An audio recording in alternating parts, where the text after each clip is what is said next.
Dans le Sud Kivu, l'Université catholique de Bukavu et quelques universités flamandes viennent de clôturer avec satisfaction 10 ans après un programme de coopération interuniversitaire et interinstitutionnelle. Les cérémonies de clôture se sont déroulées au site de Kalambo dans un dîner scientifique entre chercheurs congolais et belges. Ernest Mouero était là.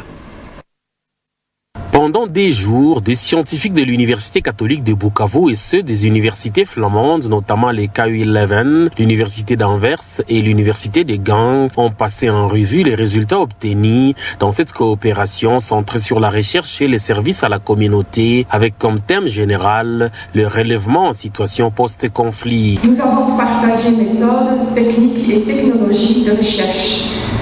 Nous avons échangé à propos des bonnes pratiques liées à la gestion et à la politique universitaire. Ces liens ne resteront pas lettre morte à l'avenir.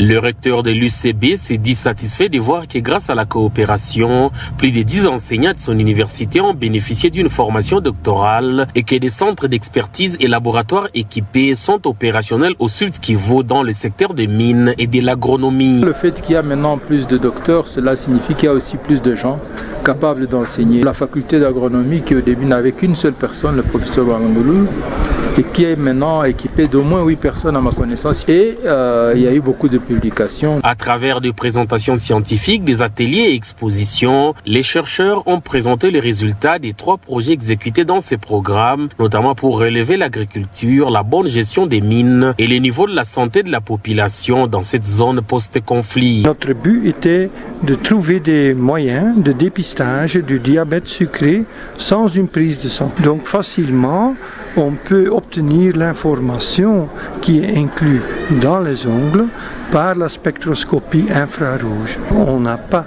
besoin d'une prise de sang et de l'autre côté, il n'y a pas un besoin de réactifs. L'instrument est portable, donc on peut l'utiliser presque partout. Certains chercheurs dans ces programmes ont étudié comment augmenter les rendements du manioc. D'autres se sont intéressés sur comment l'extraction minière peut conduire à des maladies respiratoires. Ces programmes de coopération universitaire institutionnelle a été financé par la coopération belge à travers VLIR-IOS. À la fin de cette coopération et dans la perspective d'une collaboration continue, l'UCB vient de nommer 2 ambassadeurs auprès des institutions flamandes et dans le milieu d'affaires belges.